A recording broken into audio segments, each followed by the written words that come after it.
All right, ladies and gentlemen, here we go with game number 1 between Fnatic MSI Nightend and Evil Geniuses Incontrol. We are heading over to Darim Altar. This is a PvP, and I'm joined alongside by my good old friend, Breaky CPK. Breaky, how you doing, man? I'm doing terrific. Thanks again, Greet Torp. Really excited to cast some more StarCraft 2 and a PvP matchup. I know, a lot of people obviously have their favorite matchups. Me personally, I'm all about the Protoss, so I love the PvP matchup, as quote-unquote lame as it can be sometimes with 4-gate all-ins, whatever. I find it entertaining, again, being a Protoss player myself. And Incontrol on top of that, I'm a big fan of his going up against Nightend here. Yep, Nightend is, of course, from Fnatic MSI. He's been playing very standard. I think he's overall been playing very well. But Incontrol, on the other end, has not been doing well at all.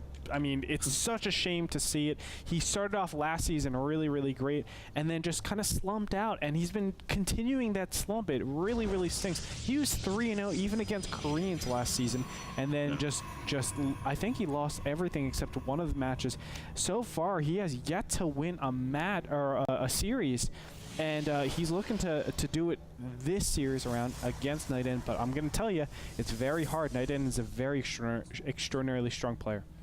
Yeah, I definitely would expect that. But so as you mentioned, Incontrol, of course, at the 2 o'clock position, and in the meantime, we have Nightend at the 5 o'clock position. So with them being on the same side, I mean, what would you expect to see here in a PvP matchup? Well, in Darim Altar in particular, because there's no big ramps, you can't force field anything, I would expect something like 4-gate. I mean, you could say that about a lot of maps, but, the 1.4 patch has changed a lot, so you don't see as much 4-gate when there are ramps. However, this time around, definitely will see 4-gate, a defensive 4-gate. Now, there's a rock, paper, scissors to this. If you go 4-gate and I go a defensive 4-gate, theoretically I should win. The defensive 4-gate should win. But all of a sudden, if you go defensive 4-gate, you don't have a lot of scouting, and I go something like Blink Stalkers, now I have a huge advantage. But if you go Blink Stalkers and I go a regular 4-gate, now I have a big advantage. You have that rock, paper, scissors thing going, and it can be very, very frustrating for some of these players. We'll see, though, what these players actually tend to do. I have to feel like Incontrol should be assuming exactly what his opponent is doing, something like a 4-gate or a defensive 4-gate, and he should take advantage of his opponent like that. The biggest thing is check Chrono Boost, check how many probes there are. Yeah, and we see, build times are pretty similar at this point. Of course, Incontrol, he's had his probe here in Nightend space for a good 20 seconds or so. Nightend actually just getting his probe now into Incontrol space. Again, it's what you would expect, as you would say, especially on a map like this, expecting the 4-gate in a PvP matchup. Still, with that advantage of at least getting that initial scout for Incontrol's favor for the good 20 seconds or so, is that an ultimate advantage, or is there really not too much to it? Right now, I don't think there's too much to it. I think he is able to optimize his build ever so slightly. He gets to see the Chrono Boost, but now that, no, it really doesn't matter at all, actually. Both of these players are actually playing very, very similar. I like this. They're actually Chrono Boosting out the Stalker, and what that does, it forces the Scouting Probe out, which basically enables Nightend or Incontrol to do whatever they want, whether it's 4-gate or whether it's a defensive 4-gate or, as I said, Blink Stalkers, maybe even Dark Templars, whatever the different variations are. But it just allows them to say, don't scout anymore, you're playing blind from here on out, and you can see both of them just backing up completely. We do have a variation. Incontrol is adding on 2 more gateways.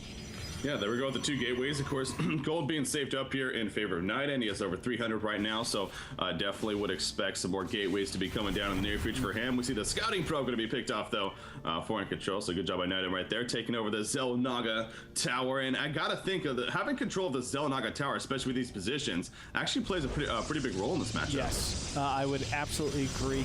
Not controlling that Xel'Naga Tower is a huge tell, saying I'm going to play a lot more defensive. It does give you the ability to go up and press on your opponent. We can already see Nightend went up to 22 Harvesters, whereas Incontrol is only at 19, and we can see Incontrol is playing very risky, getting this fast Twilight Council. This is what I'm talking about. Nightend is doing the defensive 4-gate. We see Incontrol going straight up for Blink Stalkers. We already see a build order advantage going from Incontrol. What does Nightend do to actually defend this? It will be very tough. Well, we see, of course, the 3 Stalkers in the Zealot army already out for Incontrol. Of course, the Blink is not being researched yet, actually, by Incontrol, but definitely, as you mentioned, expect that in the near future, perhaps. Whoa, I'm actually very surprised what we see over here, Breaky. It's a Dark Shrine. Oh, wow, yeah. And this is going to be the worst thing possible. If he went Blink Stalkers, I think he would have had a very big advantage, because Nightend, he's actually getting a 4-gate robotics facility. And that's going to hard counter Incontrol very easily. Oh no, yeah, of course. So it's, with that observer coming out, that's definitely going to screw over Incontrol. So it's interesting because you were mentioning it seemed like Incontrol should have had a decent advantage if he went the blinks, as you were mentioning, with this what you assumed he's going for. By the way, we do have some interaction right here. 2 Stalkers against the 4 and a Zealot, and obviously Nightend will have to fall back. Can he at least pick up the 1? Doesn't look like it. And actually 2 more Zealots porting in right here. So Incontrol gonna go for some aggressive play at this time, perhaps. Of course, he looks at the Xel'Naga Tower real quickly. He wants to maybe get this Stalker picked off. The less units, the better this early on in the game, especially. There we go with the 1 down. The second one will be able to get away, but now here comes that aggression. Of course, 2 sentries are out in favor of Nightend. You see the force fields being placed down. Pretty good force fields. 1 Stalker gonna barely survive, but the other Stalker is completely trapped in there. And now Nightend will be able to perhaps go for a counter himself, if not be in a pretty good position with that pickoff there. First Dark Templars are on the way out, though, and this could be a lot of trouble. We don't even see an observer coming out from Nightend just yet. This should be the #1 priority. He has enough gas to, oh my gosh, he might be destroying himself by not getting his own observer. He's actually getting a Twilight Council right now. Got a lot of Zealots here. The Dark Templars come. Does he see it? Yes, he does, and now instantaneously he starts a Chrono Boost that Robo.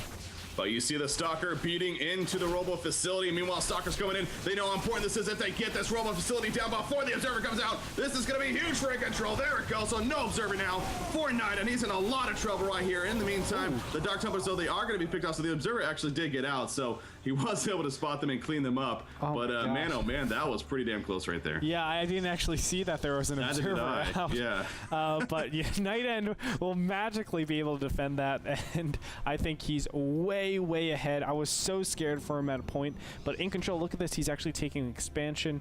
Right now, he's in a losing line no matter what, just because that 1 observer is out. Most of the control was with the Dark Templars. Now, like what Incontrol is doing, warping a Dark Templar over here on the right-hand side, saying, I know you only have 1 observer out on the field because you were not able to get the other one out in time. So it does give him a little bit of a timing for him to go ahead and just take his expansion, but still, I mean, where does he go from here? It's really tough to call. Yeah, obviously, both of us kind of missing that one there, but the Observer being out obviously did allow Nightend to hold it off, and in fact, a second Observer now coming out, so that'll make it even that much more difficult for these Dark Templars that Incontrol currently has. But as you mentioned, the expansion's going up, in fact, for both sides. Right now, we see Nightend, he's actually sending out that Observer, so he's going to get an idea of what he's actually going up against at this point. Again, I'm sure he's feeling pretty comfortable, especially after holding that off initially. Yep. But now, as far as Incontrol is concerned, so he went for the DTs early on, didn't work out. Does he still try to keep pumping out the DTs for harassment purpose only, or does he actually completely switch here to try to counter it? I think he has to completely switch. It looks like he's coming in here with the Dark Templar Observer. Actually, Nightend sees it completely, and Nightend looks to be pressuring up on this 1 base. He has Blink already. Oh, wow. Yeah, and of course with the Observer, definitely looking perhaps to take advantage of that. Not going to go for it actually just yet. And again, falls back. May he go for some type of flank right here? Oh, yes, he may very likely do that. Of course, again, the Observer going to get that high ground vision, and he'll be able to blink up those Stalkers as soon as, oh, where'd the Observer go? Actually, it does fall back. So never mind Nightend. I guess just kind of scouting out once again. Here comes the Observer, actually, but wonder if that was a misclick right there, if he just really had no intentions of kind of just tricking us out. But he's going to take control of the Xel'Naga Tower, although the Observer finally makes his way over there. So we'll see if Nightend perhaps tries to take advantage of that blink now as Incontrol. I don't even know if he notices yet. Yeah, I'm surprised that he actually didn't do that just yet. I know there was a little bit of commotion going on in the background with the Dark Templar just scrambling around the base. For now, it looks like Incontrol, look at that, has gone for the Templar Archives. Not like that. It's just strictly to morph in those Archons, not for the High Templars. High Templars are kind of useless at this point in time, and Archons obviously deal tons and tons of damage. But we're going to see Nightend finally start to use his Blink. And I like this. He's going to just wait until his blink is done again, and now he's going to press in. Oh, and there's a High Templar that just warps in at the worst possible place. He's going to be greeted. No, he's not going to be greeted. Yeah. All right. Form. There we go. Just in time. Yeah, so Nightend, you know, it kind of seems like playing a lot more fast. You mentioned waiting for the cooldown at least. That's been out for a while now, though. But here we go, finally making that push. Runs into that lonely Archon, but in the meantime, Incontrol is going to react to this. Of course he is from the left, but the Archon's picked off, so a good amount of resources taken out just right there. And, of course, he blinks away. That's the great abusiveness that the Blink Stalkers are great for. And Nightend will be happy, I'm guessing, with that Archon pick off and now falling back. Yeah, but still, look at, just from the beginning, Nightend has had such a monstrous advantage. Look, see the Harvester count actually evening up a bit, 38 to 38. However, look at that supply difference, 98 to 72. What a huge difference with both these players. Now, again, Incontrol is getting a similar pickoff. Yeah, and we see actually a pylon going down from Incontrol, kind of down here next to the expansion of Nightend. Of course, trying to get a little bit sneaky here, perhaps keep the harassment up again, maybe with those DTs, or, you know, going for a flank army even on this Nightend's army. But again, Nightend has a pretty solid advantage here, able to pick off that assimilator, has good position. Right now, Incontrol playing very, very defensive with what he's got. Of course, he does have 2 Archons and actually a couple more Zealots porting in right there. But it looks like Nightend maybe thinking, probably not going to commit to this by any means, but again, just kind of, you know, tippy-toeing, seeing what he's working with, and getting any picks that he can. Yeah, I think Incontrol might be actually going in for an all-in pretty soon. He has a lot of gateways up. We can see the Blink Stalkers coming up here, and they're doing great damage, Dragey. Yeah, that they are. The Zealots in the front, of course, but the blink away from the Stalkers once again, able to fall back. Of course, the pawns were pulled, or excuse me, the pros were pulled off, but now going back as soon as that is done. But again, that's the harassment power that you have with the Blink Stalkers, obviously. Able to go up like that, you know, quickly pick off a couple of units and then fall back, completely catching your opponent off guard. As far as Incontrol is concerned, you know, well, what are you expecting to do with this pylon down here that is actually next to the expansion? I think it's just there, so it gives him a little bit of options. Also sees if there's any huge pushes coming out at this point in time. But I don't know. It's kind of premature. Yeah, we can already see Zealots being warped down here. I think Incontrol is just fed up of his opponent constantly harassing him. So he's going to say, okay, well, the best way to deal with, well, a great defense is a good offense, right? It's that whole... what is that, Fight Club? Is that Fight Club? Yeah, Fight Club. It's something like that. But I've heard that from every single coach I've had, I believe, in sports. So can't exactly quote it. You know, you have to do that, and it just will relieve a little bit of pressure if he goes and takes a little bit of map control. But you know, look at that supply difference, 130 to 102. You know, it will be a very tough uphill battle for Incontrol. Yeah, and again, sporting more and more units down here at the pylon that we're talking about. He's actually got an Archon. He's going to get 2 more Archons, or 1 more Archon at least, as he ports in those High Templars. So he's just really massing up the army. And I don't think Nightend has actually spotted this pylon yet. So he's going to have no clue that there is actually an army over here in favor of Incontrol. You see the other army that he has going to the right-hand side, looking at that other expansion. Obviously nothing there just yet, but Nightend going to kind of peek right here with the Stalker. Can he blink it away in time before he gets in too much danger? Probably gonna poke in right there, and look at this, he's gonna commit. So can Incontrol get that back in army time? No, he cannot. He's forced to retreat, but a lot of damage going out initially. Here we go. He's gonna turn around. Actually, the Archon's kind of in the background right here. The Zealot's trying to take as much damage as possible. You see the other army for Incontrol. He's a complete disadvantage right now, so the Archons are gonna be cleaned up, and Nightend will take the first game, it looks like, as a GG's are called. Well played, Nightend.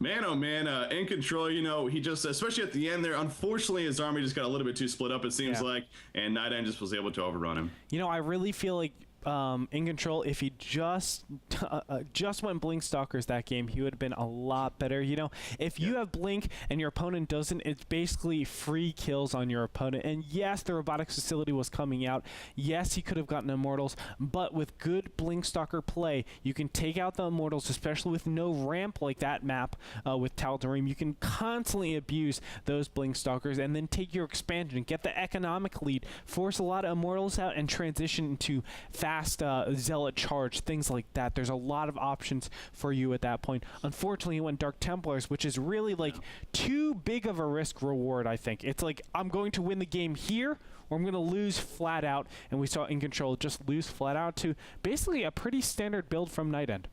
Yeah, and was able to get that first observer out, obviously, even though we didn't catch it initially, but he did have an observer out, believe it or not, of course, so that's how he was able to clean up those Dark Templars and really screwing over Incontrol at that point. So it is kind of funny how you mentioned, you know, if he went for the blink like it looked like initially, then how much more of a favor Incontrol might have actually had at that point. But unfortunately for him, he made the other decision. Didn't work out in the end as far as Nightend is concerned. I mean, talking about blink stalkers, we saw what he was able to do with his blink stalkers. I mean, constant harassment, picking off creeps, you know, picking off probes, and really keeping the pressure on Incontrol. Yeah, that's the activity that you need from blink stalkers, and Nightend played that perfectly. So we're going to go into game number 2 and see if Incontrol can do anything about it. Join us. We'll be back after this break.